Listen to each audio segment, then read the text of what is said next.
বিসমিল্লাহির রহমানির রহিম। আসসালামু আলাইকুম। Welcome back to FOM kitchen. আজকে আমি আপনাদের জন্য ঘরে থাকা মশলায় খুব সহজেই মজাদার কাচ্চি বিরিয়ানি রেসিপি বানিয়ে দেখাবো, যা সবারই খুবই পছন্দের হবে। আর এটা ঘরে থাকা মশলাই আপনারা সহজেই বানিয়ে ফেলতে পারবেন। চলুন চলে যাই এফওএম কিচেনে। এখানে আমি 1.5 কেজি গরুর মাংস নিয়েছি এবং 2 চামচ লবণ দিয়ে ভালো মতো মেখে পানি দিয়ে আমি 10 মিনিট ভিজিয়ে রেখে দিব। তাহলে মাংসটা অনেক জুসি হবে এবং সহজেই নরম হয়ে যাবে। দেখেন আমি এভাবে মিশিয়ে 10 মিনিটের জন্য রেখে দিব। সেই ফাঁকে চলুন একটি মশলা তৈরি করে ফেলি। এখানে 1 চামচ জয়ত্রী এবং 2 চামচ সাদা গোলমরিচ,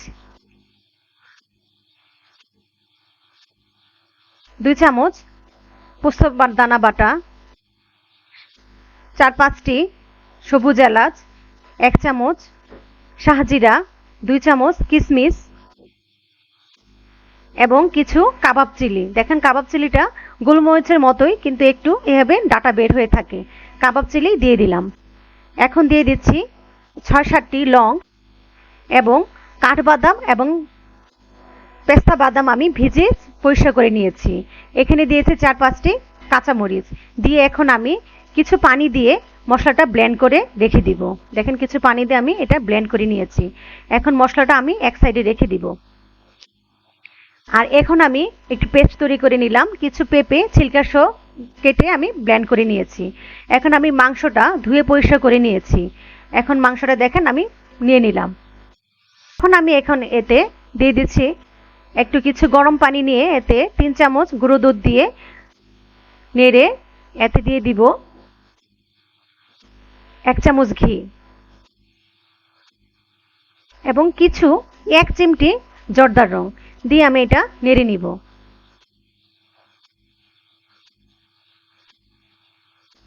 দেখেন আমি এভাবে নেড়ে নিয়েছি। এখন চলে যাই মাংসে।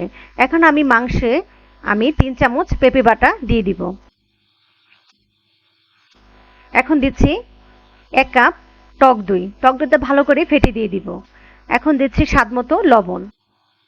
আপনারা আবার মনে করবেন তখন লবণ দিয়ে মাংস মেখেছিলাম, এখন মনে হয় লবণটা বেশি হয়ে যাবে। তা কিন্তু নয়। এখন এভাবে আমি মশলাটা দিয়ে মাংসটা ভালোভাবে মেখে নিব।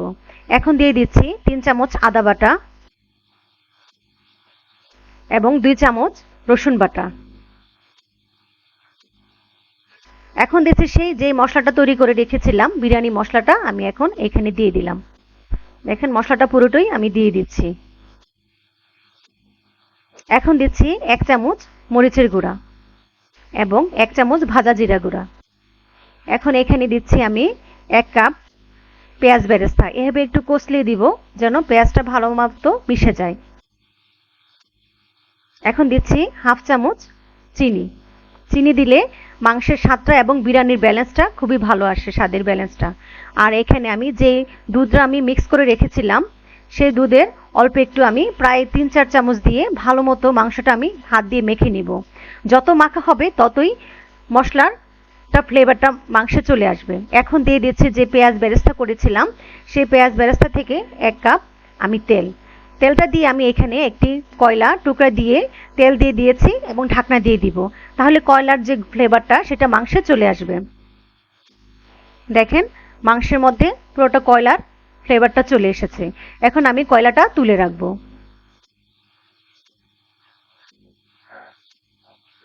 এভাবে করে রাখলে কয়লার ফ্লেভারটা মাংসে চলে আসে। দেখেন কত দেখতে ইয়াম্মি লাগছে।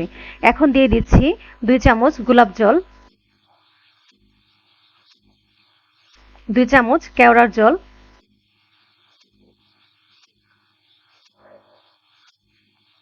দিয়ে আমি আবার মাংসটা নেড়ে নিব।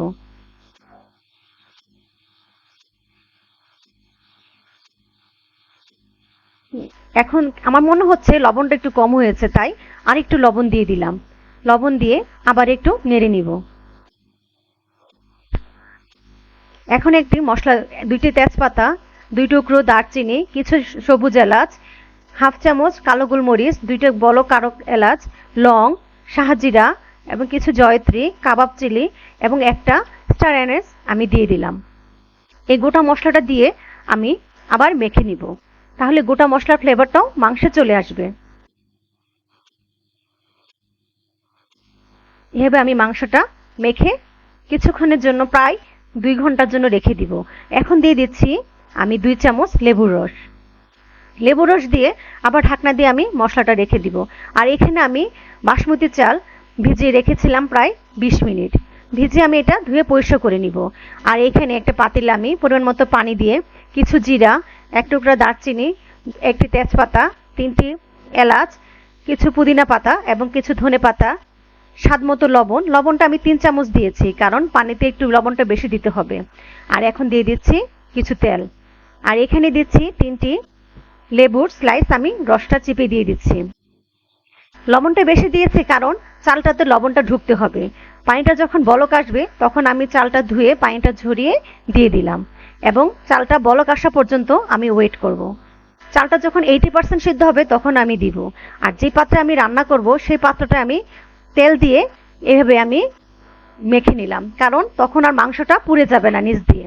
এখন আমি মাংসটা, যে মাখানো মাংসটা আমি মেরিনেশন করে রেখেছিলাম 2 থেকে 3 ঘন্টা, সেটা আমি পাত্রে ঢেলে দিলাম। এখন এখানে আমি দেখেন আলু আমি ভেজে নিয়েছিলাম, এটি স্কিপ হয়ে গেছে, সরি। এই আলুটা ভেজে আমি এখানে দিয়ে দিলাম। এখন দেখেন আমার চালটা কিন্তু 80% সিদ্ধ হয়ে গিয়েছে। এখন আমি চালটা ছেঁকে মাংসের উপর দিয়ে দিব। এই যে দেখেন আমি মাংসের উপর চালগুলি দিয়ে দিলাম। চালটা কিন্তু 80% সিদ্ধ হয়েছে। সবগুলি চাল আমি এভাবে দিয়ে দিব। এখন দিচ্ছি 1 মুঠো পেঁয়াজ বেরেস্তা, কিছু ধনেপাতা কুচি এবং 4-5টি কাঁচামরিচ। আর যে দুধের মিশ্রণটা আমি রেডি করে রেখেছিলাম সেই দুধের মিশ্রণটাও আমি দিয়ে দিলাম। দিয়ে আমি ময়দাটা আগেই গুলে রেখেছিলাম, মথে রেখেছিলাম, সেই আদা মথাটা আমি পাতিলের চারিদিক দিয়ে লাগিয়ে নিব। তখন আর স্টিমটা বের হবে না। এভাবে স্টিম দিয়ে এখন আমি ঢাকনাটা লাগিয়ে নিলাম। দেখেন যেন স্টিমটা কোনো রকমে বের না হতে পারে। ভালো করে ঢাকনাটা লাগিয়ে নিলাম। এখন একটি মোটা তাওয়া দিয়ে আমি পাতিলটা বসিয়ে দিব। প্রথমে হাই হিটে 10 মিনিট রান্না করব, তারপরে 40 মিনিট লো হিটে রাখবো। দেখেন আমার 40 মিনিট পর চলে আসলাম। কি ইয়াম্মি দেখতে লাগছে। আমার কিন্তু কাচ্চি বিরিয়ানিটা হয়েই গেল।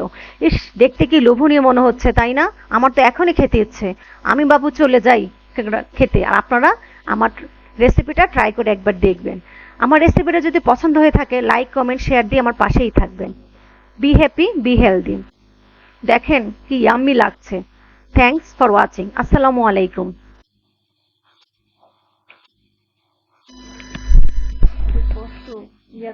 আপনার মন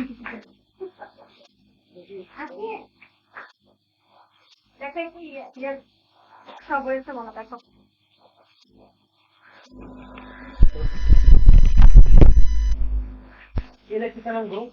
আমি তো